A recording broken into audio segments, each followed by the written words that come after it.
So hello everyone, तो कैसे हैं आप सब। Today we will be studying about the most important maxim, that is he who comes to equity must come with clean hands. अभी जो मैंने most बोला ना, ये इक्विटी सच में बहुत इंपॉर्टेंट है और इसका रीज़न मैं वीडियो के एंड में दूंगा। अब वीडियो के एंड में नहीं, आप वीडियो के एंड में जाके देख लो। ये नहीं, वीडियो के शुरुआत से लेकर एंड तक पूरा देखना। मैं बीच में कहीं भी ये रीज़न ज़रूर बताने वाला हूँ ये मैक्सिम क्यों इतनी इंपॉर्टेंट है।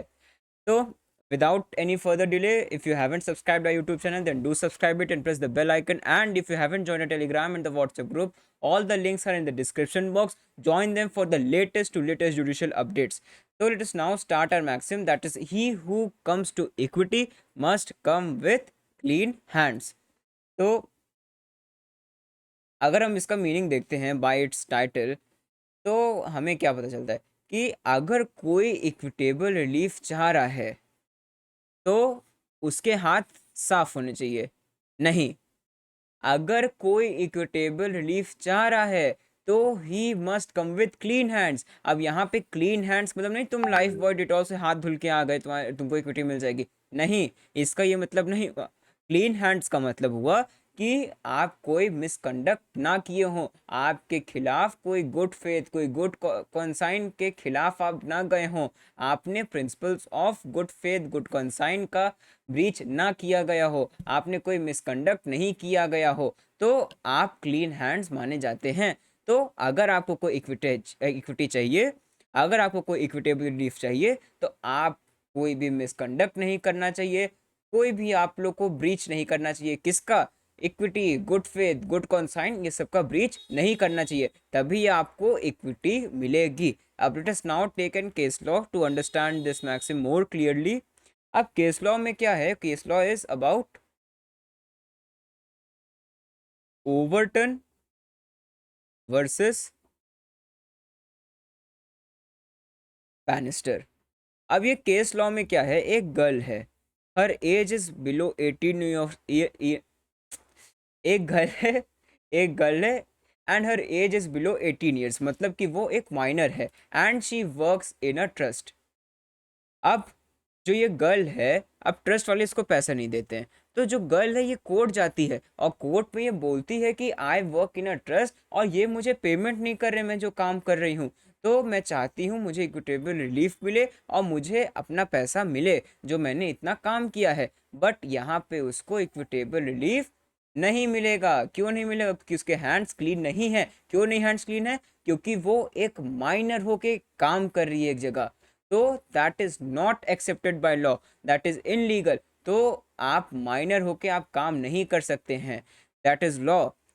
तो यहाँ पे इसको इक्विटेबल रिलीफ नहीं मिलेगा। तो this was the case law. अब आप यहाँ पे एग्जाम्पल भी देख सकते हैं। एग्जाम्पल में क्या है कि एग्जाम्पल में you can give the example कि suppose there are two robbers, robber one, robber two. Robber one robber two से कहता है मैंने ज़्यादा मेहनत की, मुझे ज़्यादा शेयर मिलना चाहिए। सॉरी, रॉबर वन और रॉबर टू ये दोनों क्या है, एक बैंक को लूटते हैं। ठीक है, ये एक बैंक को लूट के आते हैं, जो प्रॉफिट शेयरिंग है इसमें इन लोग के कॉन्फ्लिक्ट होते हैं। रॉबर वन बोलता है मैंने ज़्यादा मेहनत की है तो मुझे ज़्यादा पैसा मिलना चाहिए। रॉबर टू क्या कहता है, मैंने ज़्यादा मेहनत की तो मुझे ज़्यादा शेयर मिलना चाहिए। तो यही इतना इन लोग लड़ाई झगड़ा कर लेते हैं, इन लोग फिर कोर्ट आते हैं। अब कोर्ट इन लोग आते तो क्या इन लोग को इक्विटेबल रिलीफ मिलेगा? नहीं मिलेगा। क्यों नहीं मिलेगा?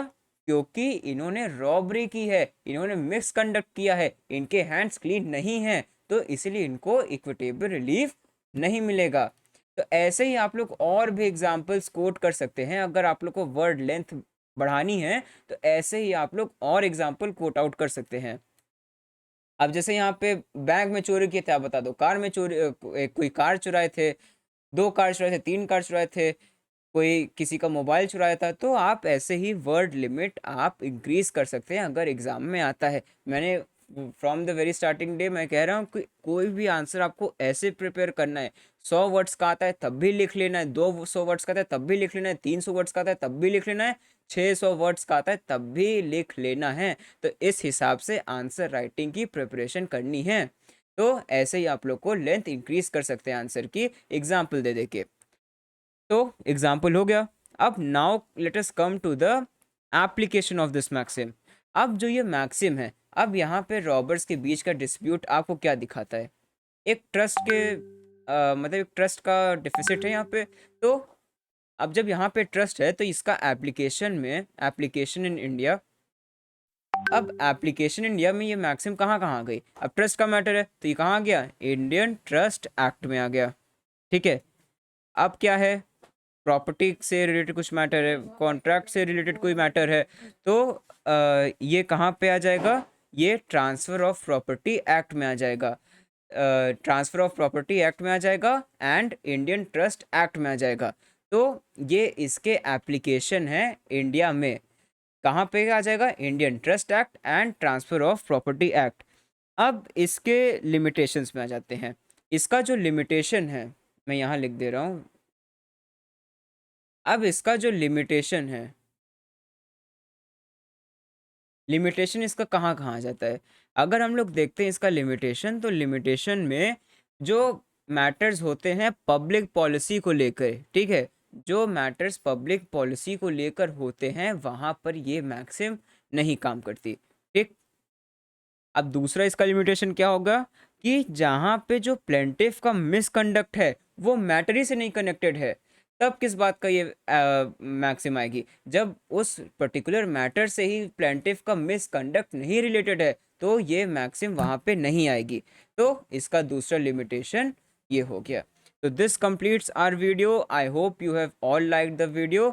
And before ending the video, अगर आप लोग को जुडिशरी की प्रिपरेशन अभी से करनी है तो यू ऑल शुड ज्वाइन हर्षबेरी sir. He has over 31 years of teaching experience. And अगर आपको कोई भी डाउट है रिगार्डिंग हिज क्लासेस तो आप सर से बात कर सकते हैं और आप क्लासेस ज्वाइन कर सकते हैं। अब एक छोटा सी रिकैप करते हैं। रिकैप में क्या है? He who comes to equity must come with clean hands. अब मैं आप लोगों को बताता हूँ कि मैं यहाँ पे क्यों बोला था most most most most most important, क्योंकि अभी 31st बिहार जुडिशरी का इंटरव्यू हुआ है एंड रिसेंटली पापा की कोचिंग, मतलब my dad is Harsh Bihari sir, तो पापा के स्टूडेंट्स ने इंटरव्यू में, जो लोग इंटरव्यू में गए थे उन्होंने बताया कि सेम यही मैक्सिम उन लोग से पूछी गई थी।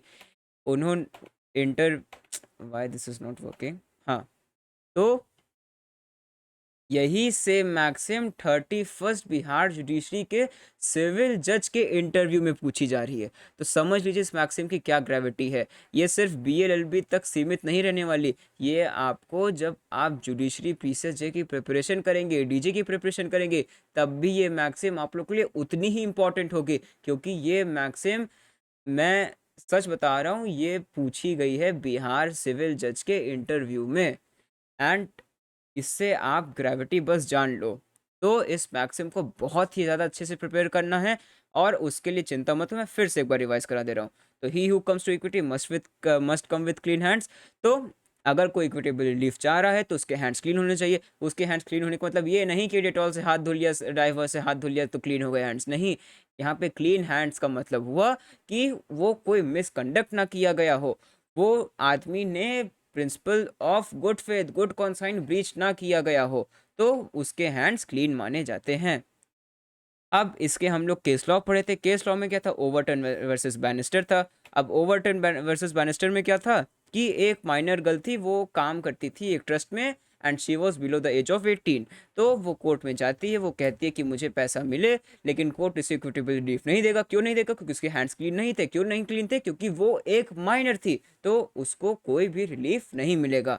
अब आ जाते हैं इसके एग्जाम्पल्स में। एग्जाम्पल्स मैंने रॉबर्ट्स का एग्जाम्पल बताया, जैसे प्रॉपर्टी के डिस्ट्रीब्यूशन में, सॉरी, प्रॉफिट के डिस्ट्रीब्यूशन में रॉबर्ट्स जैसे फाइट कर रहे थे, तो यहाँ पे अगर रॉबर्ट्स फाइट करते करते अगर कोर्ट जाते हैं तो उनको प्रॉफिट शेयरिंग में तो हिस्सा तो भूल जाओ, वो खुद दोनों गिरफ्तार हो जाएंगे। ठीक, अब एप्लीकेशन में आ जाते हैं। अब यहाँ पे ट्रस्ट से रिलेटेड मैटर था तो इंडियन ट्रस्ट एक्ट आ गया।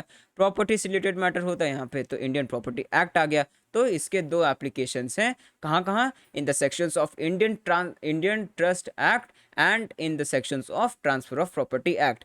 लिमिटेशन में आ जाते हैं। लिमिटेशन में अगर जो मिसकंडक्ट है आदमी का वो उस केसी से नहीं रिलेटेड है तो यहाँ पे वो मैक्सिम नहीं आएगी। दूसरा लिमिटेशन क्या है कि in the matters of public policy, अगर कोई भी मैटर पब्लिक पॉलिसी का है तो वहाँ पे ये मैक्सिम नहीं आती है। तो So that's all for today's video. Thank you for watching and do comment down below because your comments matters more. अरे मैं क्या बोल दिया, your comment matters a lot. Thank you, bye.